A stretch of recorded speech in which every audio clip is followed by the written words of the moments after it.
জয়গুরু বন্ধুরা, বিশেষ করে আমার যুবক বন্ধুরা, আপনারা সবাই কেমন আছেন? সবাই ভালো আছেন তো?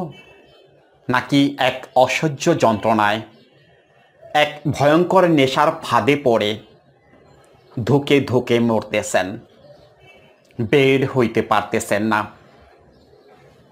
আজকে তাদের বলি, ভিডিওটি মনোযোগ সহকারে দেখতে থাকুন।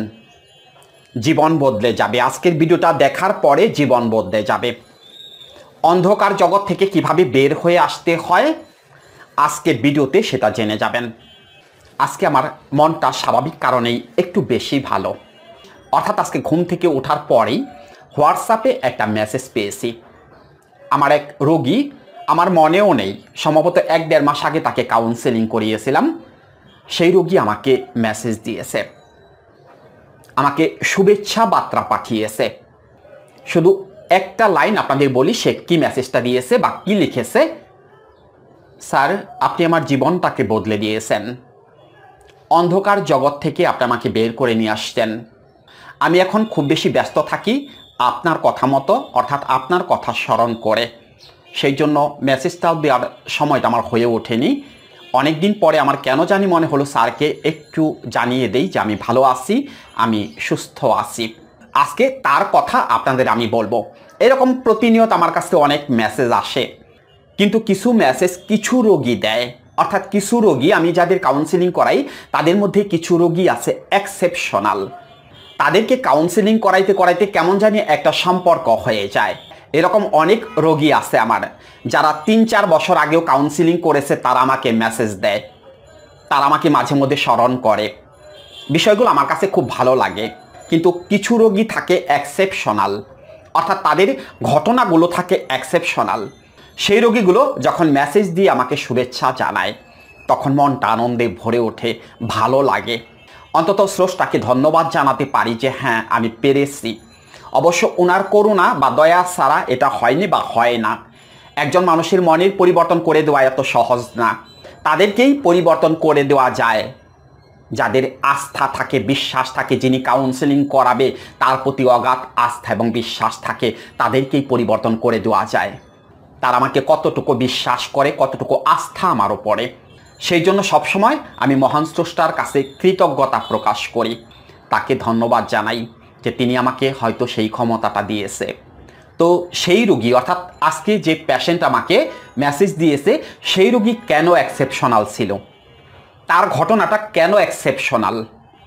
যারা মাস্টারবেশন বা হস্তমৈথুন করেন, তারা তো এই কাজটা বিয়ের আগে করেন। অর্থাৎ 90% লোকই, 90% যুবক বন্ধুরাই বিয়ের আগে করেন।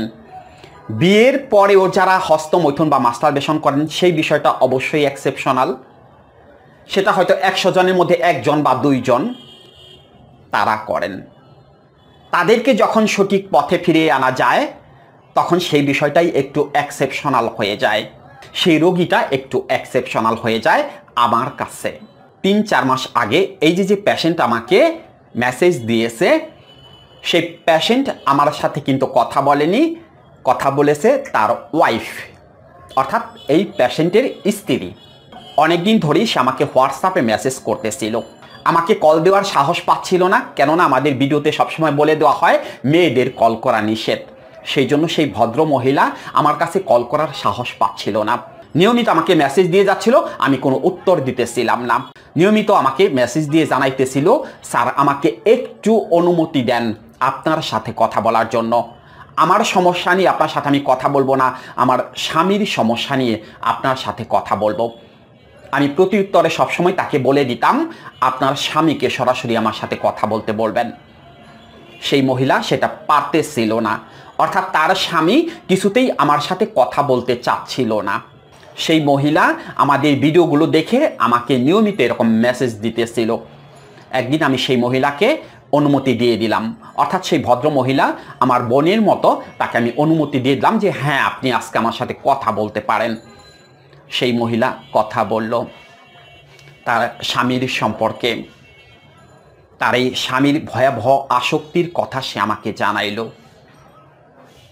মহিলা হাউমাউ করে কাঁদতেছিল, আমাকে বলতেছিল, স্যার আমার বিশ্বাস আপনি আমার স্বামীকে সঠিক পথে ফিরিয়ে আনতে পারবেন।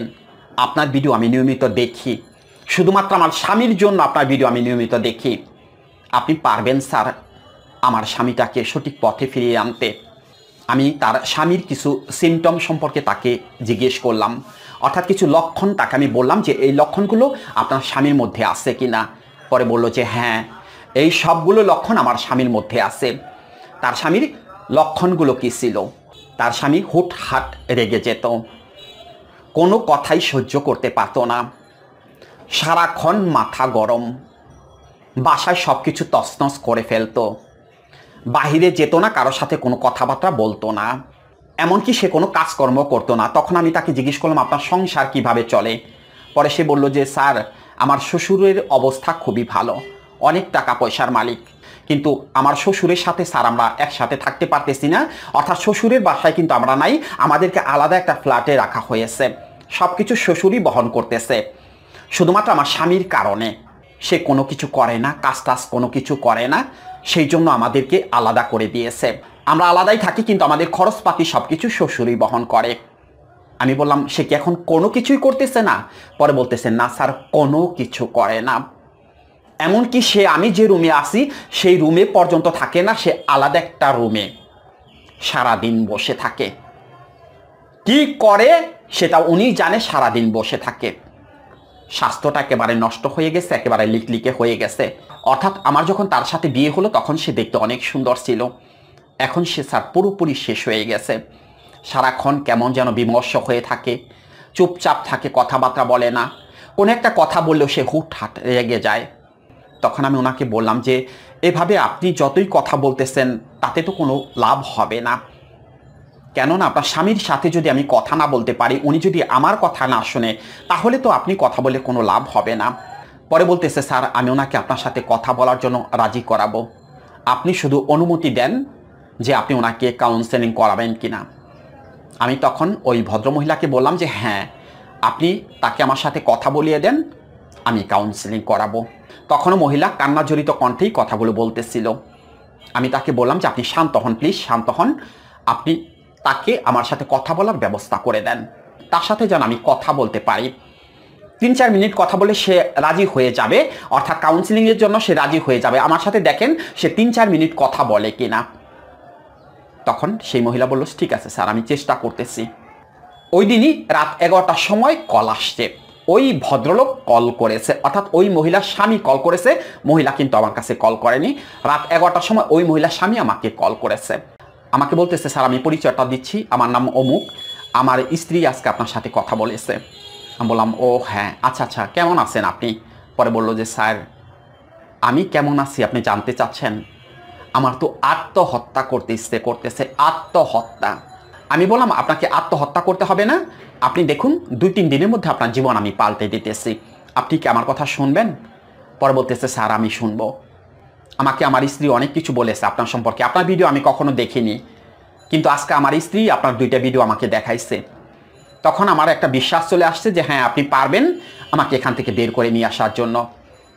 তখন আমি বললাম ঠিক আছে, আপনি তাহলে রাজি হয়ে যান, কালকে বিকেল 5টা থেকে আপনাকে আমি কাউন্সেলিং করাবো, আপনি রেডি থাকবেন, 5টার সময় আপনার তো কোনো সমস্যা হবে না? পরে বলতেছে যে না স্যার আমি তো সারাদিন বাসায় থাকি, আমার কোনো সমস্যা হবে না, আপনি যে কোনো সময় বললেই হবে।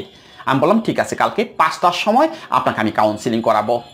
তারপরের দিন সকাল 10টার সময় তার স্ত্রী আমাদের কাউন্সেলিংয়ের কোর্সের টাকাটা পাঠিয়ে আমাকে একটা মেসেজ দিয়েছে যে স্যার আপনার প্রতি আমার অগাধ বিশ্বাস আছে, আমি বিশ্বাস করি আমার স্বামী সঠিক পথে ফিরে আসবে, বাকিটুকু আপনার দায়িত্ব, এরকম একটা মেসেজ দিয়ে দিয়েছে। ওই দিনই 5টার সময় আমি তার কাউন্সেলিং শুরু করলাম, তাকে 10 মিনিট আমি শুধু রিল্যাক্স করলাম, 10টা মিনিট তাকে আমি হাসাইলাম বিভিন্ন কথা বলে।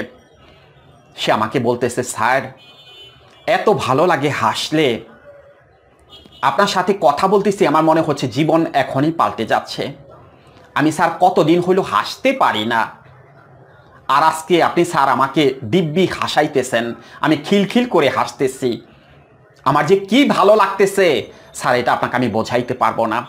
তাকে 3 দিন কাউন্সিলিংয়ের পরে জিজ্ঞেস করলাম কি অবস্থা, এখন কেমন আছেন আপনি? পরে বলতেছে স্যার আমি ভালো আছি, আমি আগামীকালকে থেকে কিন্তু আমাদের যে ব্যবসা আছে আমার আব্বু যে ব্যবসা করে সেই ব্যবসায় বসতেছি, আপনি আমার জন্য দোয়া করবেন। আমি বললাম ঠিক আছে, আপনি কালকে থেকে নিয়মিত ব্যবসা প্রতিষ্ঠানে বসবেন।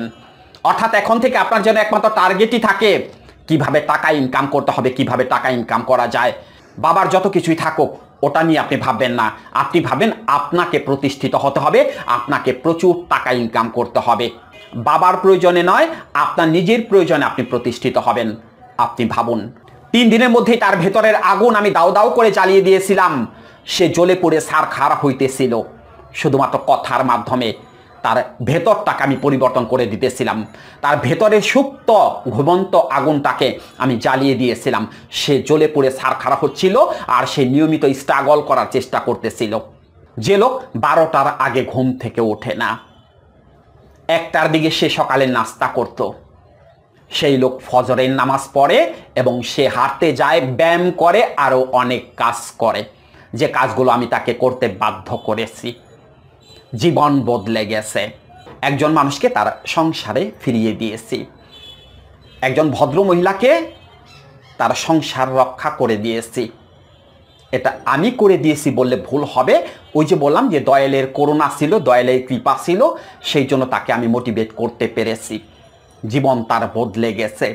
তার ভেতরে জেদটাকে শুধুমাত্র আমি কথা দিয়ে জাগিয়ে দিয়েছি, তার রাগটাকে আমি ধ্বংস করে দিয়েছি কিছু টেকনিকের মাধ্যমে, কিছু সূত্র ব্যবহার করে তার রাগটাকে আমি শেষ করে দিয়েছি। কেন এই বিষয়টা নিয়েই ভিডিও করার জন্য আসলাম। আপনাদেরকে আমি বলতেছি না যে আমার কাছে কাউন্সেলিং করেন, এটা আপনাদের কাছে বলতেছি না বা বলার জন্য আমি আসিনি। আপনারা যেন একটু মোটিভেট হন, আপনারা যেন বুঝতে পারেন যে না চাইলেই এখান থেকে বের হওয়া যায়, চাইলেই জীবনটাকে বদলানো যায়। যদি নিজে থেকে চাওয়া যায় তাহলেই নিজেকে বদলানো যায়। মোটিভেশনাল ভিডিও দেখতে দেখতে জীবনটা শেষ করে দিয়েছেন। প্রতিনিয়ত মোটিভেশনাল ভিডিও দেখেন আর মনে মনে ভাবেন যে এই কাজ আর করব না, কানে ধরছি এই কাজ আর জীবনে কখনো করব না। পারেননি কেন? পারতেছেন না কেন? কেন পারতেছেন না বুঝেন না? এই মোটিভেশনাল ভিডিও দেখে আপনি এখান থেকে বের হইতে পারবেন না মিয়া। এর জন্য আরো কিছু আছে যেগুলো কাউন্সেলিংয়ে করানো হয়, কাউন্সেলিংয়ে শোনানো হয়, কাউন্সেলিংয়ে বলা হয়, সেগুলো করতে হবে। তা না হলে এখান থেকে বের হইতে পারবেন না। এত ভিডিও কেন দেখেন? একটা সূত্র একটু আগে দিয়ে দিয়েছি, বিষয়টা বোঝেননি। সেই লোককে সকালবেলা আমি ঘুম থেকে উঠতে বাধ্য করিয়েছি, বিষয়টা বোঝেননি। তাকে ফজরের নামাজ পড়ার জন্য বাধ্য করেছি, বিষয়টা বোঝেননি। কিভাবে করা হয়েছে, সে করতে বাধ্য হয়েছে, কিভাবে হয়েছে বোঝেননি। সারা জীবন মোটিভেশনাল ভিডিও দেখতে থাকেন, সারা জীবন আপনাদের কাজই তো হয়েছে শুধুমাত্র এই ভিডিও দেখা। সারাদিন ভিডিও দেখেন আর মনে মনে ভাবেন যে না আজকেই আমি এই বিষয়টাকে বদলে ফেলবো, আর কখনো করব না। আবার সেই একই অবস্থা, আবার রাত্রে সেই একই অবস্থা। পারেন না কেন? এটার কারণে এটা ঠান্ডা রাখার কিছু সিস্টেম আছে, সেই সিস্টেমের মধ্যে আপনাকে যেতে হবে, যেটা আমরা কাউন্সেলিংয়ে করিয়ে থাকি। এখানে এসি বসানো হয়ে যায়,